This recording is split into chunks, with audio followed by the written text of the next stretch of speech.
නෝනා මහත්යට කියලා තේ එකක් හරි හදාගත්තොත් ගෑණි මිනිහට කියලා තේ එකක් හරි හදාගත්තොත් ඒ ගෑණි අපායේ යනවාමයි කියලා බැරි මට කිව්වා. ඔයගොල්ලෝ බණ තමයි. ඒ ඔයගොල්ලෝට බණ බුදුහන්ට වැඩි බණ ඒවා. මං කියපු ටික ඉවරයි. බුදුහාම කියපු ටික මං කියලා ඉවර කරා. මොකද නිබ්බන්දි දීරා යතායන් පදීපෝ එතනින් ඉවරයි. ආන්දුල තව කැලලක් ඒකට අනුව ගත්තා. ඒ මොකද්ද? ඉතින් විරංගේ රතනම් පණීතං ඒ තේන සච්චේන දුවත්ති හෝතු කියලා බඩේ අමාරුවට තෙල් මතුරන්නේ, පැමිලි මතුරන්නේ, යකුන්ට දුම්මල මතුරන්නේ දාගත්ත ඒකෙතනට.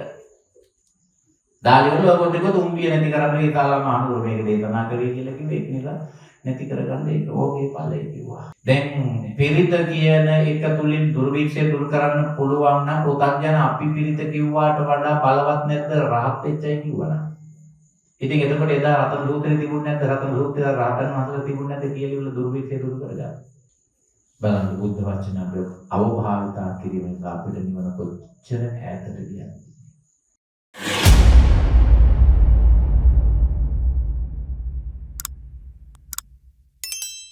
මෙතනට අන්න අර ගම කාගත් එක හරි මොකෙක් හරි රැලි මඩේ හරි මොකෙක් හරි ආවා නම් අද මෙතනට මගේ අම්මේ බලන්න තිබුණ වැඩි ඉන්නා නේද? ගෑනුන්ට බයිනේ කින්නේ පටන් ගන්න වෙලේ ඉඳලා ගම කාගත් එකේ මඤ්ඤොක්ක දාන්න කන පිටිට හිටවපු කුසි කර්ම සාකාරක පුතා අද බලන්න තිබුණේ එහෙනම් මෙතන වැඩි හොන්තට පුළුවන් කියනවා. ඒ කියපුවා අහන් ඉඳලා ආය යනකොට කීයේ යනවා. එහෙම නැත්නම් ඉතින් නෝනා මහත්යට කියලා තේ එකක් හරි හදාගත්තොත් ගෑණි මිනිහට කියලා තේ එකක් හරි හදාගත්තොත් ඒ ගෑණි අපායේ යනවාමයි කියලා බැරි මට කිව්වා. ඔයගොල්ලෝ බණ තමයි. ඒ ඔයගොල්ලෝට බණ බුදුහන්ට වැඩි බණ ඒවා. පේනවද ඔයගොල්ලෝ අපිට නිවන නැති වෙන හේතුව? අද නිවන ලැබෙන දහමක් බුදුහන්තුරු ගන්න පුතැනකින් පටන් ගන්න කිව්වා. මෙතෙක් අවංකව කියන ජීවිතයේදී කවදා හරි දවසක මම ওই මාතෘකා කරපු ගාථාවක් තේරුම් කරලා දෙනවා අහුවද මොන හරි බණක. ඒ ගාථාව මොකේද තිබුණේ? මම කතුරු වෙන එක දැනන් හිටියේ කියලා රතන සූත්‍රයේ තිබුණේ. රතන සූත්‍රයේ තිබෙච්ච ඔය ගාථාව තේරුම් කරලා බණක් කියන ජීවිතේ මෙතෙක් අහන් හිටියද කවදාද? ඕනම් ඕක කියලා නෑ නන්නේ කියන්නේ. නෑ ඒක තමයි. කියලා දෙන්නේ නෑ දාන්නේ නෑ. මම දන්නවා ඒක නෙවෙයි කියන්නේ ගැත්තේ. මම කිව්ව බුදුහාමුදුරු කියන්නේ. කියලා දෙපු විදියක් තියෙනවා. බුදුහාමුදුරු නොකියපු කැලක් ඕක අකට දැම්මා. මම කියපු ටික ඉවරයි. බුදුහාමුදුරු කියපු ටික මම කියලා ඉවර කරා. මොකද නිබ්බන්දි දීරා යතායන් පදීපෝ එතනින් ඉවරයි. ආන්දුල තව කැලක් ඒකට අනුව ගත්තා. ඒ මොකද්ද? ඉතින් විරංගේ රතනම් පණීතං ඒ තේන සච්චේන දුවත්ති හෝතු කියලා බඩේ අමාරුවට තෙල් මතුරන්නේ, පැමිලි මතුරන්නේ, යකුන්ට දුම්මල මතුරන්නේ දාගත්ත ඒකෙතනට. දාලිවල ඔයගොල්ලෝ ටික තුම්බිය නැති කරන්න ඒ කාලම අනුර මේක දේශනා කරේ කියලා කිව්වේ ඒක නිසා නැති කරගන්න ඒක ඕකේ ඵලයි කිව්වා. තුම්බිය නැති කරන්න දෙන්න. මොනේ තුම්බිය? රෝග, අමනුෂ්‍ය, දුර්භික්ෂ. රෝග බිය නැති වුණයි කියමු. අමනුෂ්‍ය බියක් නැති වුණයි කියමු. මොකක්ද දුර්භික්ෂ බිය කියන්නේ? දුර්භික්ෂ බිය. ආහාර හිගයක් ඇවිල්ලා. ආහාර හිගයක් ඇති වෙන එක ඔය කියන විදිහට මොන සූත්‍ර දේශනා කරනවද නවත්ත ගන්න පුළුවන්? සතර සූත්‍ර දේශනා කරනවා. ඒතකොට දැනට වඩා අරිහතුන් වහන්සේලා ලෝකේ ලංකාවේ වැඩිම නක්ම හිටිය කාලයක දුර්භික්ෂයක් ආව ලංකාවේ අවුරුදු 12කට වඩා. මොනටදගේ කාලෙද? බලගම් කරච්චුවෙක් ආවා. මොකක්ද ඒක කියන්නේ? බැන් ඉතිහාසය. සිතුල් පවි කී දහක් ශ්‍රවණ ආරහතුන් වහන්සේලා අපවත් වුණාද? 12000. තිස්ස මහරහතන් 20000. දැන් පිරිත කියන එක තුලින් දුර්වික්ෂය දුරු කරන්න පුළුවන් නම් පෘථග්ජන අපි පිරිත කිව්වාට වඩා බලවත් නැද්ද රහත් වෙච්චයි කිව්වනම්. ඉතින් එතකොට එදා රතන සූත්‍රය තිබුණේ නැද්ද? රතන සූත්‍රය රහතන් වහන්සේලා තිබුණේ නැද්ද කියලා ඉවල දුර්වික්ෂය දුරු කරගන්න. මොකද කියන්නේ? ඒක පස්සේ දාගත්තා යට කෑල්ල. නිවන ලබා දෙන බුදුහාමුදුරෝ දේශනා කරපු ධර්මය ලෞකික භෞතික දෙයකට දාගත්තා අල්පේ. ඉදම් සංගේ රතන මේක සංඝ රත්නයේ ගුණය. ඒතේන සත්‍යේන දුවත්ති හෝතු මේක ඇත්තක් ඇත්තේ බලයෙන් යහපතක්ම වේවා කියලා ලෞකිකත්වයට දාගත්තා. මම මේ කියන එකෙන් කියන්නේ ඒ කියන ඒක සත්‍යයක් නෙවෙයි කියලාවත් ඒ සත්‍යයෙන් යහපතක් වෙන්නේ නැහැ කියලාවත් එකනේ. මේ එහෙම එකට නෙවෙයි බුදුහාමුදුරෝ දේශනා කළේ මේක. නිබ්බාන වීමට දේශනා කරපු එක. නිබ්බාන වෙන දේශනා කරපු එක. මොකක්ද ඇත්තටම තුන්බිය කියලා කියන්නේ? දැන් ඔය කියපු එකකින්ම කියවුණා. ඒ කියන්නේ අපි කිව්වේ කීනම් පුරාණම් කරන්නේ මොකක් හින්දාද? නමක් නත්ති සම්භවම් වෙන්න ඕන මොකක් හින්දාද? ආය පදත්තේ කීන බීජා කියන්නේ මොකද්ද? මම තුනක් කිව්වද ඒ කියන්නේ. ඒ තුන කපන්න කියලා කිව්වා රාග, දේශ, මොහය තමයි බීජ. ඒව කපා ගන්න කියලා කිව්වා. එතකොට ඇත්තටම තුන්බිය කියන්නේ මොකක්ද? රාග බය, ද්වේෂ බය, මොහ. ඔය බය තුන් නැති කරන්න මේ කියපු බුද්ධ වචනය අනුගමනය කරන්න කියලා දේශනා කළේ. සංසාරේ නැවත නැවත උපදින්න නැති නිසා ඔය කියන කිසිදු අර කියපු જાතියේ රෝගාමනුෂ දුර්භික්ෂාදී බිය කොහොමත්ම නැහැ නේද? කොට උපදින්නේ නැහැ නේද නැවත. සියලුම දේවල් එතනින් අවසන්. බලන්න බුද්ධ වචන අපේ අවබෝධතා කිරීමෙන් අපිට නිවන කොච්චර ඈතට ගියද? දැන් ඉගෙන ගත්ත එතකොට මොකද්ද? අස්පස් ඉගෙන ගත්තා. මොනවද අස් මොනවද පස්? සබ්බ පාප පස්ස.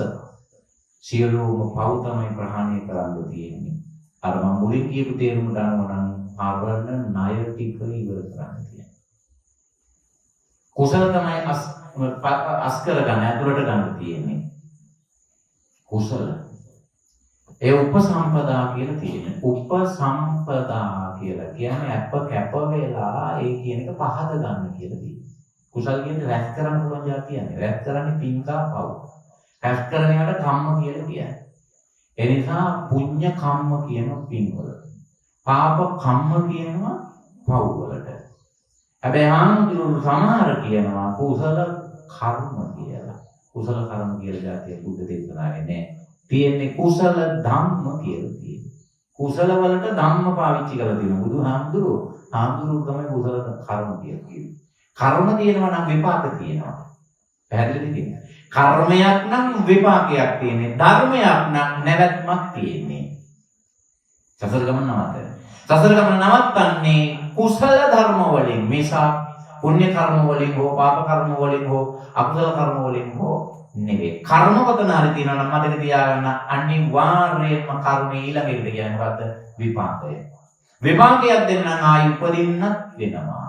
උපදිනවා නම් එතන මොකද්ද වෙලා තියෙන්නේ? භවය කැපිලා නැහැ. ඒ නිසා භවය කපා ගන්න ඕන කරන්නේ කුසල අස්ස කරගන්න වෙනවා. ඊළඟට සුද්ධ බුද්ධ ඉගෙන ගත්තා. නිබ්බාන ඉගෙන ගත්තා. බැමි තුනෙන් නිදහස් වෙන එක ගැන ඉගෙන ගත්තා. ගොඩාක් තියෙනවා.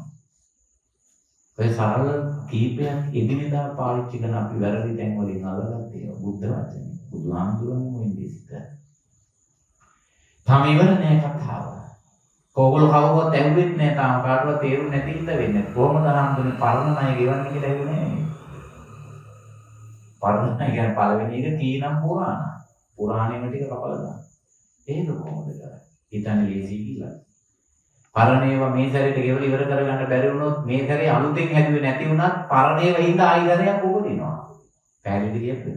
පරණ ඒවා ටික මේ සැරේ ගෙවල ඉවර කරගන්න බැරි වුණොත් මේ සැරේ අලුතෙන් හැදුවේ නැති වුණාට පරණ ඒවා තව තියෙන හින්දා මොකද වෙන්නේ? ආයි සැරයක් උපදිනවා. එහෙනම් මෙතන අලුතෙන් හැදෙන එකට වඩා භයානකයි මොකද්ද? පරණ ඒවා ටික ගෙවල ඉවර කරගන්න බැරි වුණා. පරණ ණය ගෙවලා ඉවර කරන්න තථාගත මගේ බුදුරජාණන් වහන්සේ අපිට ක්‍රම හතරක් උගන්වලා තියෙනවා. ඔය හතරම පින්නතුන් දැනටත් පාවිච්චි කරනවා. පාවිච්චි කරන්නේ දැනගෙන නෙවෙයි. මෙන්න මේ වෙනුවෙන් කියලා දන්නේ නැතුව පාවිච්චි කරන හින්දා මේ වැඩේ වෙන්නේ නැහැ. ඒ කියන්නේ කීනම් පුරාණම් කියන එක වෙන්නේ නැහැ. වෙන්නේ නැත්තේ මොකෝ කරලත් වෙන්නේ නැත්තේ. ඒකටයි මේක කරන්නේ කියලා දන්නේ නැති නිසා. ඔනාගන්න පරණ ණය ගෙවන පළවෙනි ක්‍රමය පරණ ණය කියවන පළවෙනි ක්‍රමය මොකක්ද? පින්දී. දැන්ද කරනවද නැද්ද? කරනවා. කරාට කරන්නේ වැරදියට. ඒන ණය ගෙවුනේ නේ පින් දුන්නාට. කොහොමද පින්නුනේ? හැම පින්කමකදීම සබ්බේ දේවානුමෝදන්තු සබ්බේ භූතානුමෝදන්තු සබ්බේ සත්තානුමෝදන්තු ඉදන්නේ ඥාතිනං. ඔන්න 4 ක්‍රමයකට දෙනවා පින්. මොකටද? ණය ගෙවන්න. සංසාරේ මෙරි ඉපදිපදි එනකොට අම්මා වෙලා අපිට මීයක් අම්මගෙන මී පැටියෙක් වෙලා ඉඳලා මී අම්මාගේ කිරි උරාගෙන බිව්වා. හිතන්නේ ණය නැහැ කියලා ඒ ණයයි. මනුස්ස අම්මාගේ මේ භවයේ ඔබ ඔබේ අම්මාගෙන් දීපු කිරි වල ණය දැන් ගෙවලා ඉවරයි කියලා හිතාගෙන ඉන්නේ. ගෙවන්න පුළුවන්ද ඔයගොල්ලෝ? පාවිච්චි කරන ක්‍රමවේද අනුව. ගෙවන්න පුළුවන්. ගෙවන්න පාවිච්චි කරන ක්‍රමය අනුව ගෙවන්න බෑ. ඔබ නිතරම මේ ණය ගෙවන්න දේශනා කරපු කෘත උපකාර කිරීම කියන එක පාවිච්චි කරන්න වැරදියකට එන්න බලන්න ගන්න ණය ගෙවෙන්නේ නැහැ. උදාහරණ. ඔබ කියනවා අපේ ආමුදුරනේ අපේ ගේ අත්තිවාරම දාන වෙලාවේ අසවල ඇවිල්ලා සෑහෙන්න උදව් කරා ආමුදුරනේ පුදුම විදියට නැහිගෙන මැරිගෙන උදව් කළා. අත්තිවාරම බැඳලා ඉවර වෙනකම් අපිට උදව් කළා. දැන් එයාගෙන හොඳ කියන්නේ. අත්තිවාරම බැඳා පිටි ඉස්සුවා උරුවහු තිබ්බා වහල ගෙවුවා ගෙට පදිංචි වුණා අවුරුද්දක් ගියා දෙකක් ගියා තාමත් කියන ඔයගොල්ලෝ ආවලා අපේ ගියාගෙන වෙලා උදව් කරා. තාම ඒක කරපු උදව්වට පෙරලා උපකාරය කළාද? කළේ නෑ. එහෙනම් මඩකදී ණයක් තියෙනවා. කවදද ඔබ ගෙනන්නේ? ඒක කරන්නේ යාට උදව් කරන්න කවදාද? ඔබ බලන් ඉන්නවා එයා කවදා හරි දවසක අත්තිවාරමක් කපනවා. ඔන්න ආරංචි වෙනවා එයා ගියක් හදන්න අත්තිවාරම් කපනවා කියලා. අපි ගියේ මාමුඩට අද්දක් කරන් උදව් කරනවා. මූ නැත්තම් අපේ වැඩ ඉවර කරන්න හම්බෙන්නේ මූ තමයි අපිට තෑෙන්නම ආන්දුනේ කියලා අපිට කරපු જાතියෙම එකකින් තමයි අපිත් කරන්නේ අනිත් පැත්තට. හාමුදුරුවනේ ලීලක්ක හරි හොඳ මිනිස්සු අපේ හාමුදුරනේ මම දවස් 4ක ඉස්පිරිතාලේ හිටියා. අසනීප වෙලා දවස් 4ම ලීලක්කාවක් කොලකඳ උණු කඳ හදාගෙන ආවා කොත්තමලි තම්බගෙන ආවා හාමුදුරුවනේ කියන අනීප වෙලා ඇවිල්ලා. තුමාණිය ගියා දෙකක් ගියා මාදියා ගියා අවුරුද්දක් ගියා ලීලක්කට ප්‍රතිඋපකාර කළේ නැහැ. ඔබ බලන් ඉන්නවා ලීලක්කට ප්‍රතිඋපකාර කරන්න මොකක් වෙනකන්ද? ලීලක් ලෙඩ වෙනකම් බලන් ඉන්නවා ලුණු කඳ තම්බගෙන යන්න කොත්තමලි තම්බගෙන යන්න. දෙකී හදාගත්ත ක්‍රමේ. අනේ මං කියන්නේ ලීලා මැරියන් මොකක් වෙලාද එක දැක් වෙන්නේ නැතුව ඩොක් දාලා ලීලා මැරියන් අපිට ණය ගෙවා ගන්න බැරි වෙන්න. යකෝ උදව් කරපු මිනිහා ලෙඩ වෙනකම් බලන් ඉන්න ඕනද? ඒකට ආපස්සට උදව් කරන්න. බලන්න විශ්ච වැඩි. අපේ මගුල් ගෙදර ආවා ලියුම් කවරේට 5000ක් දාලා තිබුණා. එන්න උන්ගේ මගුල් ගයක් අපිට කිව්වා අපි දාන්නේ 5000 තමයි.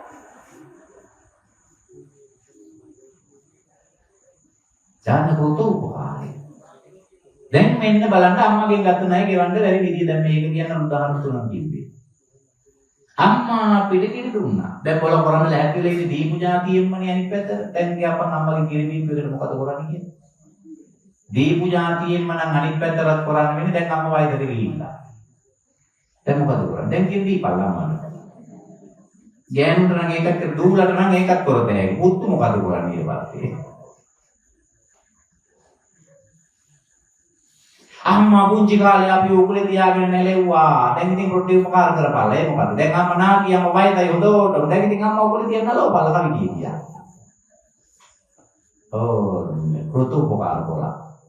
ඔක තමයි ණය හැදුනේ. ණය ගෙවා ගත්තේ නැහැ මේ භවයේදී. ණය ගෙවා ගත්තේ නැහැ මේ භවයේ. ආලෝකයෙන් ණය දෙන තැනට වැඩ කරගත්තා. මෙච්චර පැහැදිලි බුද්ධ දේශනාව. එදා සංසාර ගමනේදී අම්මා වෙච්ච තාත්තා වෙච්ච සහෝදරෙක් ඥාති වෙච්ච විවිධාකාරයෙන් සහ ගුරුවරු විදියට හම්බ වෙච්ච අය ඇති. ඒ අයට ඔබ ණය ඇති. ඒ මොනවාද? සිතෙන්, කයින්, වචනෙන්. එක එක ප්‍රොබ්ලම් නැති.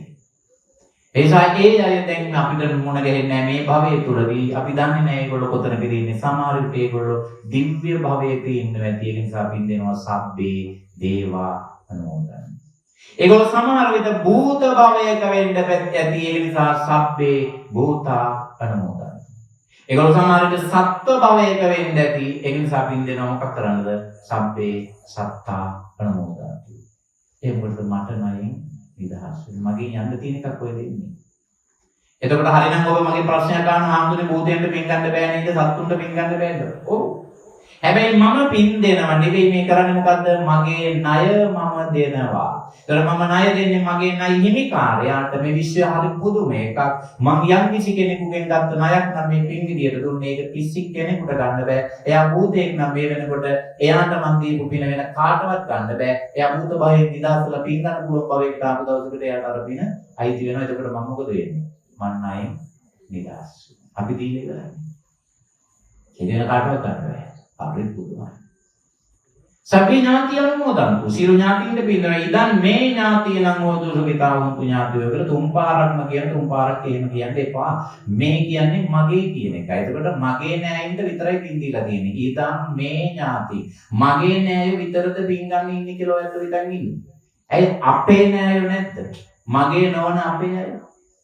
ඉතින් දැන් ඔන්න අපේ අය පින් ගන්න ඇවිල්ලා හිටියා. ඕගොල්ලෝ පින් දුන්නා මොකක් කියලාද? ඉදන් මේ ඥාතියන් හොතු මගේ නෑයින්ද පින් අයිති වේලා. අනිත් ඒවා මඩාට සාප කර යනවා.